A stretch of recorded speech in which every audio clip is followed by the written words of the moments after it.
Hey Sparks, do you know what I find really intriguing besides cars in general? The 2023 Lexus ES. It's a really strange and historied kind of car, and I'm happy to have it on the channel today. Welcome back.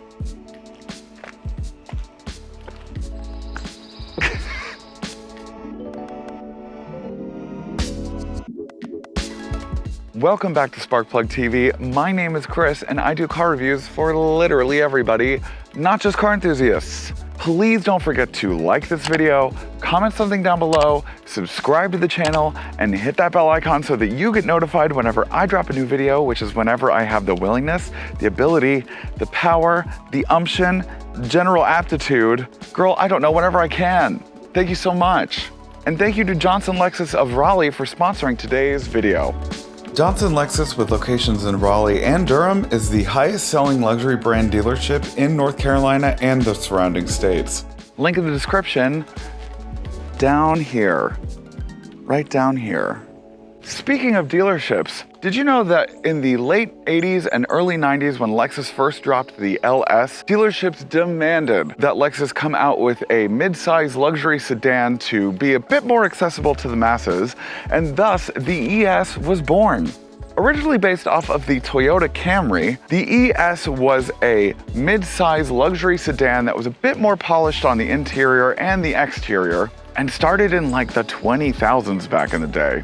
I wish. And then I think after that, they really kind of found their footing in the third and the fourth generation in the mid to late 90s, where it was the best looking, the best with the powertrain, and it was kind of its standalone product. Then in the early 2000s, it went through an awkward phase just like me in the early 2000s. I'll never forget reading an article that stated that the Lexus ES was the Walmart of luxury because it looked it and felt it on the interior as well. We're now in the 7th generation, and does it still stand today as one of the most accessible mid-size luxury sedans? Let's find out. I feel like Vanna White walking up to this car. Oh God, and I just lost my footing.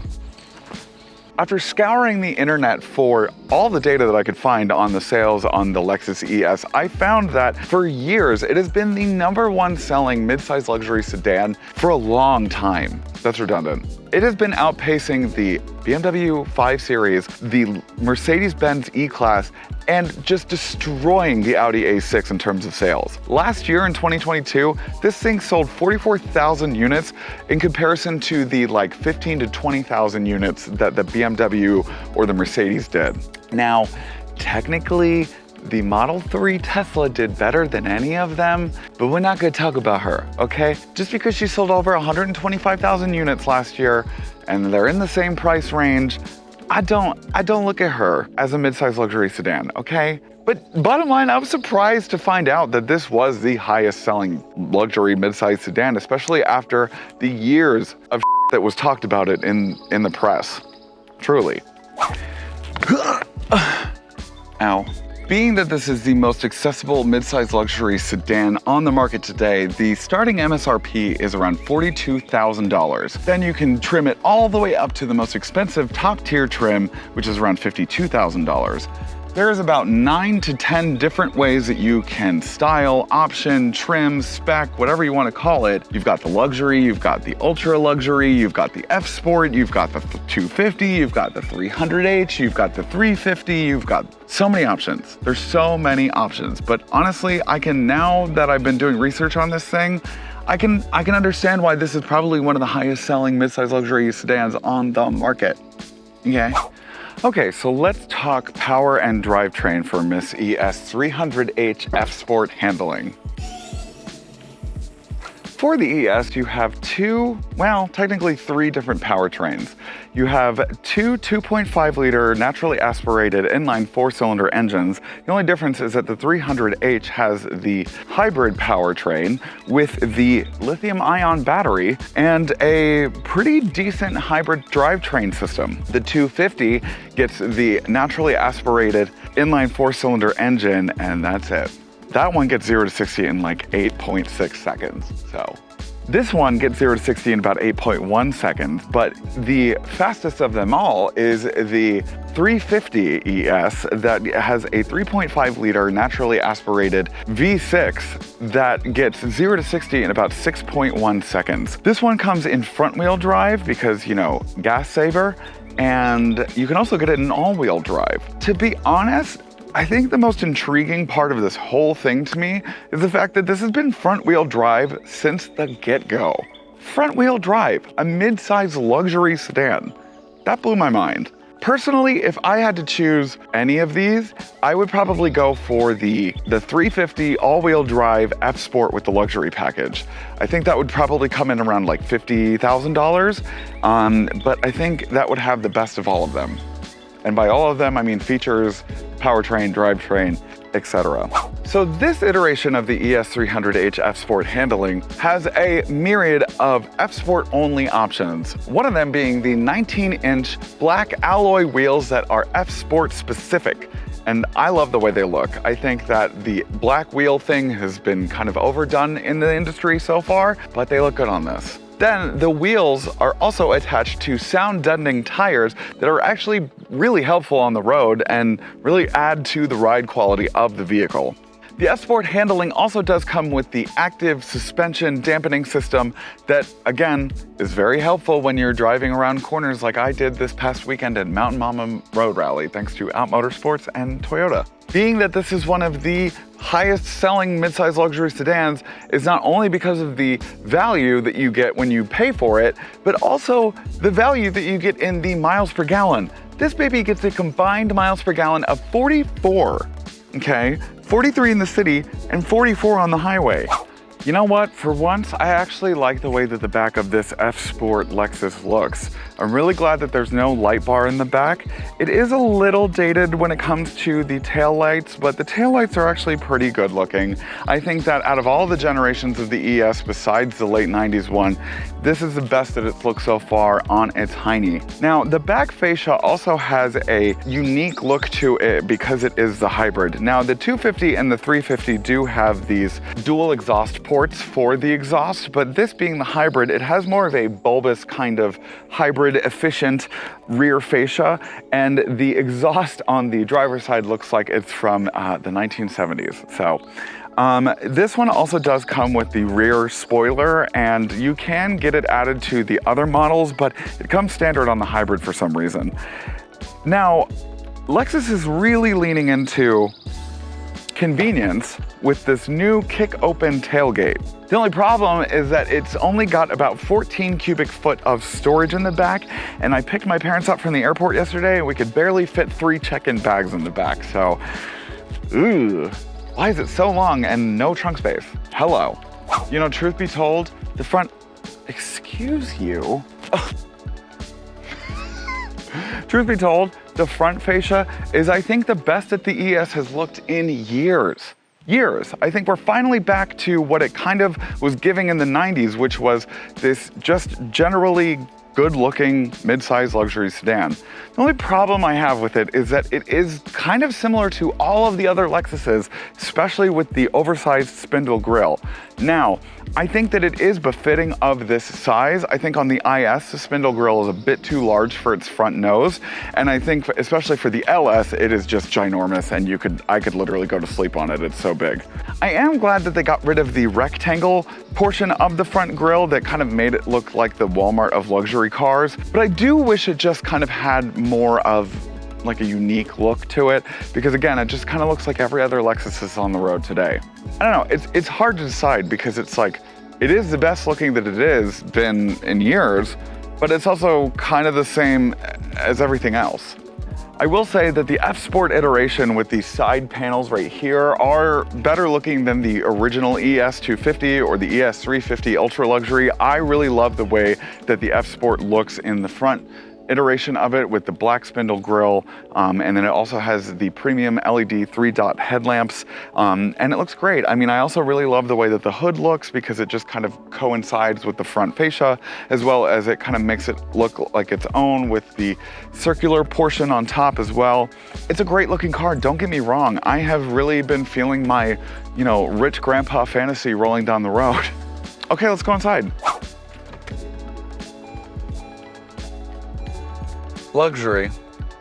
You know what's so funny to me about this ES's interior is that it is in part futuristic and or modern, and in part still very like classic Lexus. What I mean by that is there are some things in here that are new and bespoke Lexus, which I am very appreciative of. Like, for example, the window switches and the lock buttons and stuff are bespoke Lexus now. They're not just bin parts from Toyota.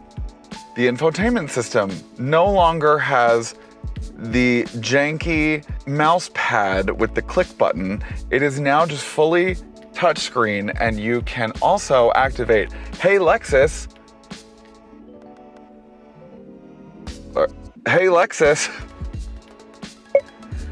what's the weather?" Wow.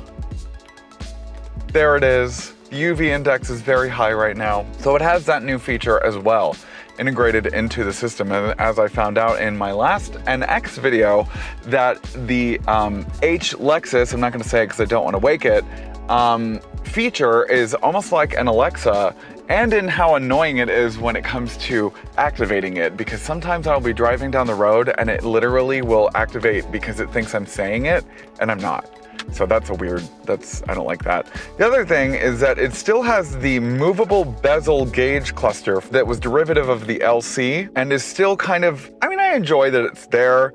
It's a little gimmicky, but the thing is that like a lot of the, like for example, and one of my biggest complaints about this gauge cluster is that the power feature, like the energy monitor, got icons from literally 2014. Like you would think that they would like update that like just a little bit. Like I know that this kind of informational screen that they've got going on with the settings and the maintenance, and the information pages, you know, and all that stuff. I know that that is like quintessential Lexus Toyota, and that's fine, but I just feel like they should have just updated that just like a tiny bit. When you center the gauge cluster itself, I mean, you know, it does kind of have like a newer kind of look and feel to it. I mean, not that new totally, but I mean, it just feels a little bit newer than the actual reticles itself. Another like big complaint that I have about the interior is just kind of like the way that it's designed, like the wraparound on the dashboard itself. It's just very disconnected from the door panel to the dashboard, and I really just wish that they put just a tiny bit more. I mean, they literally needed like a half a centimeter more to connect the two between the door panel and the dashboard. I mean, I don't know. I'm not an engineer, but like I feel like that's not that difficult. I also think that I really enjoy the fact that the HVAC system has a lot of tactile buttons on it, but it also does have the digitization of the, you know, numerical number for the degrees. I know in the past that I've said that I'm a fan of like the climate concierge, but in this one, and especially with like the cooled seat, it's not nearly as needed, and I don't think that it is as, I don't know, I haven't really enjoyed it as much. So I am gonna be an advocate for my own self when it comes to this. Heated and cooled options, like I will do it myself. So thank you, but no thank you. This is the new Lux two-tone red. I actually really like it in this one. I don't understand why I like it in some and I don't like it in others, but like I didn't like it in the NX, but maybe I've gotten used to it by now and I just really enjoy it in this iteration. But driving this thing, and I will get into that in my driving portion of this video, but driving this thing, this is literally so comfortable. The chairs are so comfortable. I do kind of wish, I mean, of course, you know, being that it is the cheaper option, I do kind of wish that it had massaged seats. It's an extremely comfortable ride. It also has the standard Lexus premium sound system. It does not have the 1800 watt Mark Levinson, but the standard Lexus sound system has always been really, really good. And I'm sure that the Mark Levinson one is really, really good too, but this one, really, really good. Also, my phone fits and stays charging on the wireless charging pad. It finally fucking works! Ah! It finally works! Finally, a wireless charging pad that does not turn off halfway through charging it. I had this on a 4-hour road trip the other day and it charged the whole time. And the wireless Apple CarPlay and Android Auto did not hiccup once. So hats off to Toyota and Lexus because this finally works. I mean, other than that, I mean, you know, the infotainment system is very responsive. The navigation system is cloud-based. It will, if you ask Lexus like to take you to McDonald's, it will. You know, you click, if you have CarPlay set up, you can click the phone icon and it will take you directly to your phone. The only other like gripe that I have about the interior is the placement of the parking brake. Now, the parking brake is automatic and it will turn on its own, which I'm glad because this is, I mean, I guess ergonomically speaking, it does make sense that you're like putting the park brake on and then turning the car off, but like it's such a weird, I didn't even find out about it until after like 3 days of having it because I was just like, where is this? The other thing is the tune volume knob situation. This is kind of interesting too because, you know, I mean, the same old person that's looking at the analog clock is also going to be tuning their AM radio with this tune knob, but I've literally only been using it as like a fidget spinner kind of situation. I personally love the interior. I think that I've really enjoyed having it for the week that I have, and you know, I just hope that they don't get rid of this like they did the GS. I mean, why did they get rid of the GS? I mean, that was like a quintessential Lexus and they just said, fuck you, we're done with the GS. So I hope that they at least keep the ES for an extended period of time because like I said in the beginning of the video, this thing is primo Lexus. It is the, next to the LS, one of the staple Lexuses. And I cannot believe that I have turned into such a Lexus fan. This is so weird. What universe am I living in right now? My God. Anyways, thank you guys so much for watching. Please be on the lookout for the driving portion of this video. Please don't forget to like, comment, subscribe, hit that bell icon so that you get notified. Thank you again to Johnson Lexus of Raleigh for sponsoring today's video. And I am going to very quietly,